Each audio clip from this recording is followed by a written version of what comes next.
From the station working for you, this is WRTV News at 6, streaming now.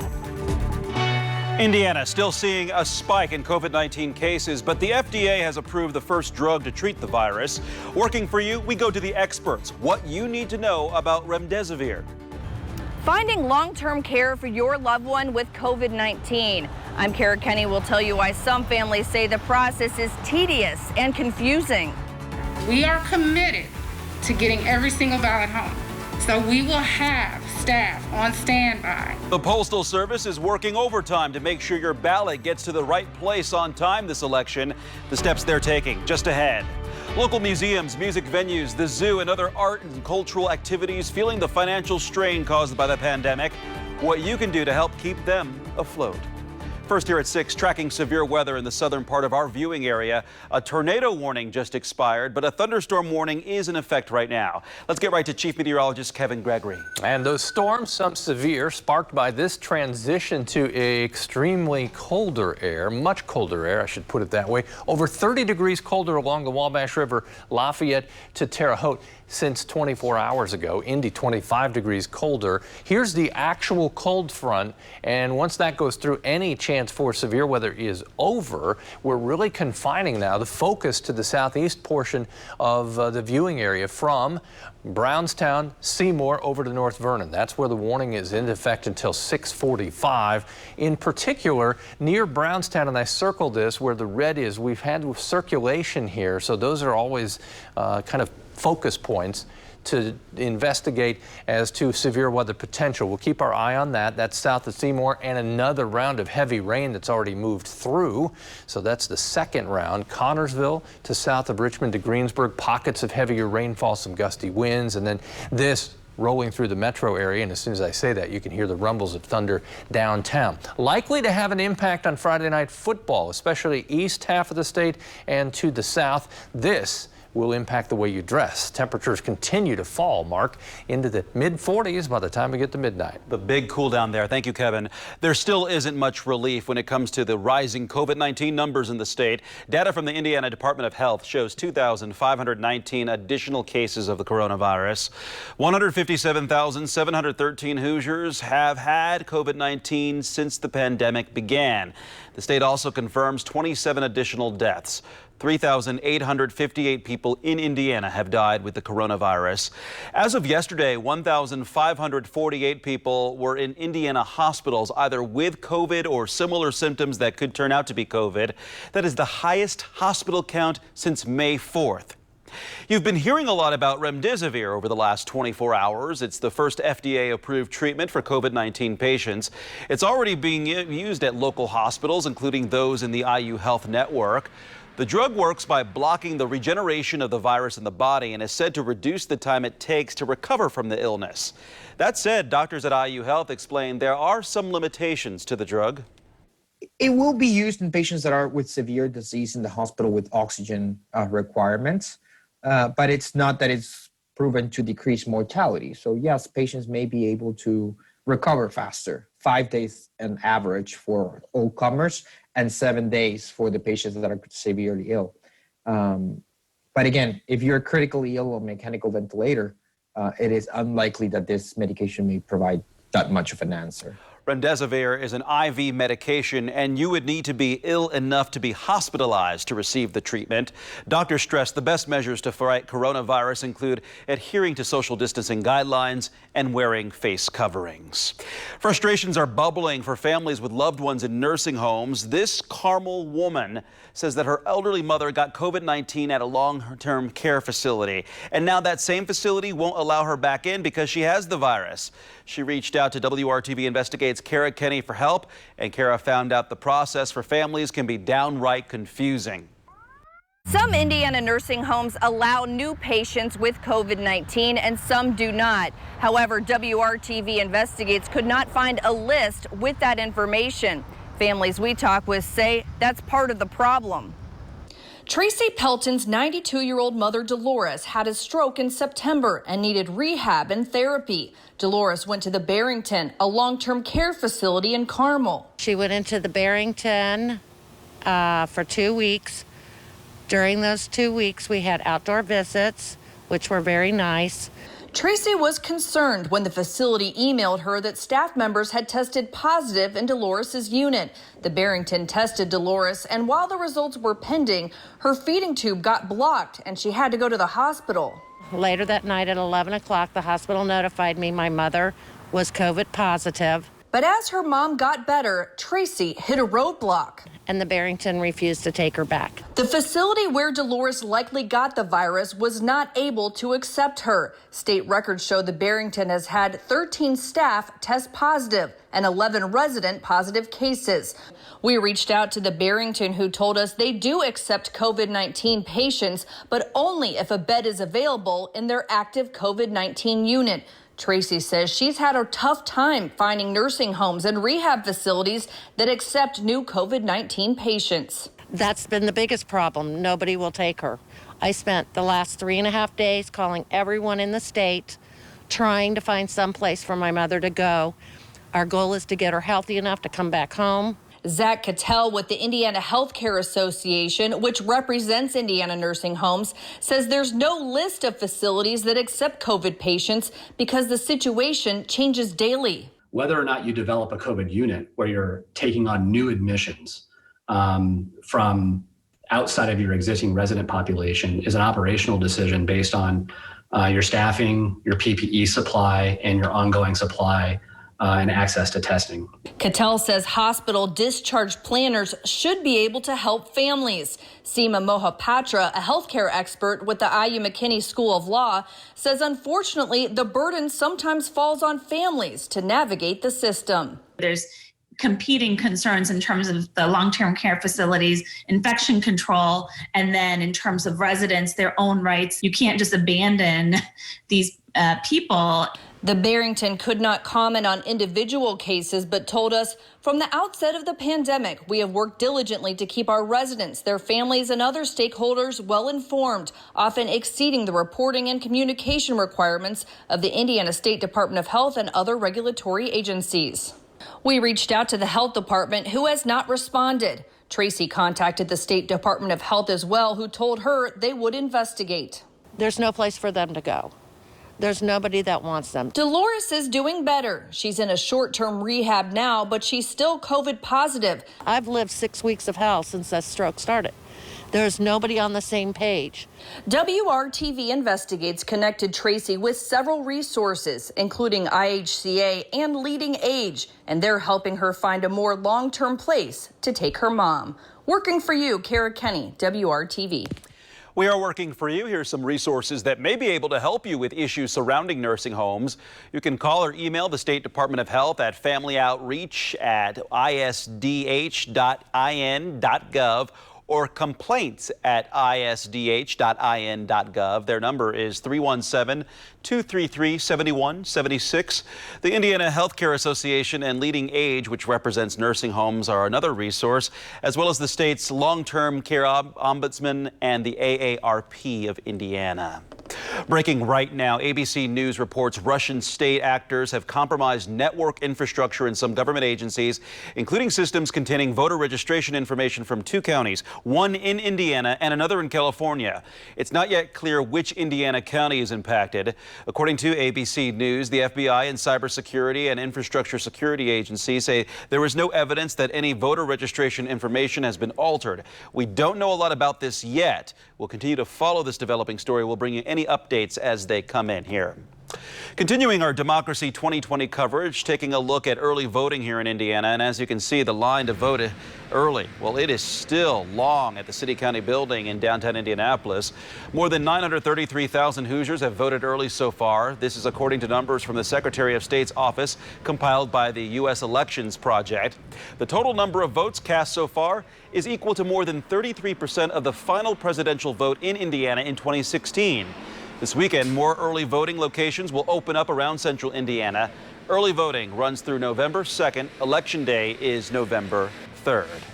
Time is running out if you plan to vote by mail in the 2020 election. The Marion County Clerk's Office tells WRTV they are already seeing a record number of absentee ballots coming in, but some people say they're still waiting to receive theirs. Our Stephanie Wade questioned the post office today about the delays and how they're going to ensure a smooth election mailing process. Officials recommend allowing 2 weeks to receive your absentee ballot, but with November 3rd nearing, voters are worried they're running out of time.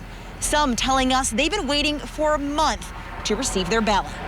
It's been 3 to 4 weeks and they still don't have that. Do you know what might have happened there? So we don't know exactly what happened. We are working closely again with the Marion County Board of Elections, the Secretary of State. The Greater Indiana District Manager of the Postal Service tells me they are aware of issues with ballots requested around mid-September in Marion County. We spoke with 2 voters this week who requested one and have still yet to receive theirs. A lot of it revolves around a time about mid-September. But it is an ongoing investigation, so we're looking very carefully at our processes from printing all the way to inception to identify where there may have been a potential for a gap. Despite this issue, Christy Johnson Kennedy says they are committed to getting every single ballot to its correct location on time. Starting Monday, we are employing extraordinary measures. We have people around the state who are looking for every single ballot. They have staff on standby. All hands on deck, extra trips, extra collections, whatever it takes to make sure that we get the voters' ballots home, we're taking those necessary steps. And giving election mail priority treatment. We are expediting them. We are absolutely giving them priority treatment. When I mentioned that we were leveraging our express mail hub, we are moving them as fast as possible. Every election, every ballot mail. She says many people have called asking them if they can handle the volume that's coming in. With the machinery and the employees that we have now, we are absolutely capable of handling this volume. We are not even close to exceeding our capacity. Only requesting that people do their part and send in their absentee ballot completed as soon as possible. Stephanie Wade, WRTV. Well, if you haven't received your ballot yet, you can vote in person at any early voting location or vote on Election Day. You can complete an ABS 5 form, printed, signed, and returned to the election board, or you can call your county election board at any time with more questions. We do have answers to all your questions about voting and the general election. All the information about early voting, plus profiles on the candidates on your ballot. You can find that at WRTV.com/election2020. What kind of city do we want to be on the other side of this? You know, what do we want Indianapolis to look like on the other side of this pandemic? Arts and culture in our area could be a casualty of the pandemic. The artists and organizations supporting them need emergency help, and there's a way that you can lend a hand tonight. The wait is almost over for the Purdue and IU football teams. It's time for their 2020 season to begin. What you can expect each team from their opening matchups. Brad has a look coming up in sports. Well, our stretch of warm days is now over as well. Thunderstorms marking the transition to cooler temperatures. A radar tour and the thermometer front and center when we come back. Arts and cultural nonprofit organizations like museums, music venues, and art centers in Indianapolis are in a danger zone. That's according to the Arts Council of Indianapolis. With 30,000 closures and cancellations due to the pandemic, there is an immediate need for funding. Our Nicole Griffin is showing us how you can help at a virtual event tonight. There are younger generations that are looking up to people like us. Emmanuel Carter is a professional actor who grew up in Indianapolis. It's always been a big goal for me is to show people that no matter what you want to do and no matter how big you want to do it, you can do it from anywhere. His career was jump-started after appearing with his dance troupe on America's Got Talent. I have a couple TV shows running on TV right now. One is called Murder Chose Me. Carter is now teaming up with the Arts Council of Indianapolis as the MC and host of their virtual Restart with Art event Friday night. We all know that the pandemic kind of stilted a lot of people in their endeavors. It's been brutal, just as it has been for so many industries. Before the pandemic, Indie Arts and Culture was contributing $440 million annually. Arts Council President and CEO Julie Goodman says Indie Arts and Culture nonprofits represent 30,000 jobs in our community and serve 8 million residents and visitors every year. It's the live events industry. These are the artists performing in our bands. These are our classical musicians. That's everything from the Kurt Vonnegut Museum and Library the Children's Museum of Indianapolis, the Symphony, the Indianapolis Jazz Foundation, the Indianapolis Ballet. With performances, exhibits, and classes canceled, the Arts Council is now trying to raise money for a second round of grants for the Keep Indy Creating Relief Fund. Our arts and cultural organizations have been losing about $8.6 million per month. The goal of the Restart with Art event is to raise $1 million. It's also a tribute to the artists and organizations who have been innovative throughout the pandemic to encourage them to keep creating despite the challenges they are facing. We're really getting into danger zone on a lot of our music venues and our beloved venues, our cultural venues. And we are doing everything we can to help our arts and cultural assets that we have in our community be sustainable. But in order to help them get there, the Arts Council needs the community's help. Working for you, Nicole Griffin, WRTV. To watch tonight's live virtual event that will include a wide range of performances, just go to indyarts.org/live. It starts at 7:30 p.m. Temperature drop, as predicted, has been stunning. 76 at 2 o'clock this afternoon, currently 53 degrees with a downpour in downtown Indianapolis. Just about everybody, you'll see that nearly 30-degree temperature drop. Thunderstorms continue here for the next couple of hours, especially east and southeast of Indianapolis, obviously having an impact on football games. Still windy, and it turns into a colder wind with gusts to 30 miles per hour as these temperatures fall. That is the view. You can hardly see White River here. As you look to the west and the heavier rain that sits in the metro area, there's the cluster of thunderstorms on the south side from just north of Indy, northeast toward Castleton, but the intense portion southeast side toward Beech Grove. That'll roll through there and eventually the Marion County Fairgrounds as it cuts to the east and I-74 and 465. You can see other thunderstorms just clearing Jackson County. It's been a rough hour and a half for Seymour, Brownstown to Bedford. That's finally pushing to the south and east. And this is kind of the zone here where we could have an isolated severe storm still. Greensburg over toward Liberty, Connorsville, and south of Richmond. There's the lone warning from Seymour to North Vernon. That in effect until 6:45. The stronger storms just starting to cross east of I-65 and between Seymour and North Vernon. The larger view, one cluster of thunderstorms right in the metro area, one lagging there just to the west of Spencer. All of this triggered by the cold front that's knocked temperatures back to 49 in Lafayette, while it's 66 in Connorsville and Richmond. Temperatures the next 3 days, we just have to readjust and change the way we dress, obviously. 53 tomorrow, Sunday 54 with rain chances late. That should be Sunday night. Rain likely in 55 on Monday. It's all about that colder wind. We've enjoyed a strong south wind, bringing in humidity with the mild temperatures. We hit 81 yesterday, but a different story now. Temperatures continue in the 40s with our rain chances diminishing as we go into the weekend. We'll wake up in the 30s on Sunday morning. We're dry most of Sunday night. Monday, rain becomes more likely.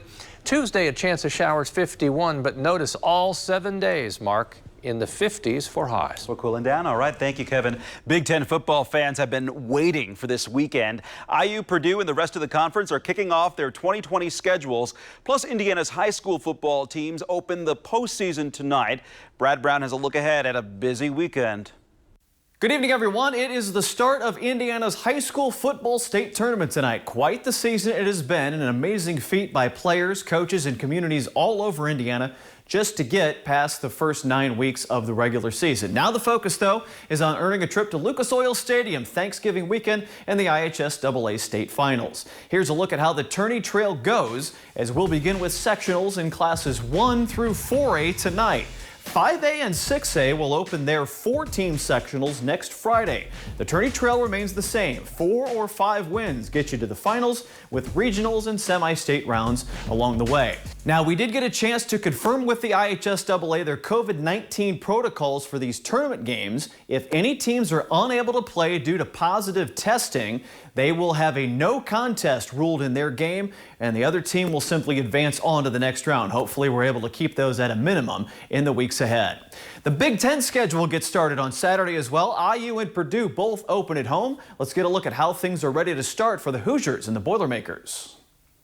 IU is ready to find out if they can live up to or exceed their level of success from 2019. After dealing with injuries the past 2 seasons, it's finally time for quarterback Michael Penix Jr. to be firmly in place and running the Hoosiers offense. He's got plenty of playmakers at his disposal. Communication on the field, telling the guys what to do, just the simple things, that comes natural, that just comes from knowing the plays. But I feel like with us being away from each other, communicate and make sure that people are still doing what they need to do whenever you don't have to. I feel like I really showed, I showed myself that I can be a leader in that aspect.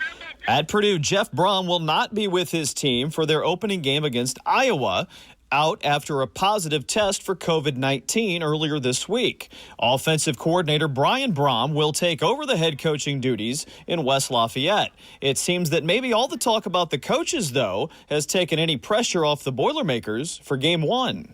I really have not called a game as a coach, but as a player and as a quarterback, you're always thinking of the plays you would call, and I've been in situations, mostly in practice, as a player where coaches would let us call it. So that's really probably the last time I've called the game. Here's the full slate of Big Ten games for Saturday. Indiana and Purdue are both at home. We will have Michigan at Minnesota as our primetime game on WRTV. That one starts at 7:30. I'll be right back here tonight at 11 with highlights from some of our sectional games from around the area. Hope you'll join us then. The news at 6 wraps up after one more break. Heavy downpour now just pushing east of downtown Indy, but from Lawrence and Castleton down to Beech Grove. This will move to the east to New Pal and Greenfield. Back with a radar update at 7 o'clock. World News is next.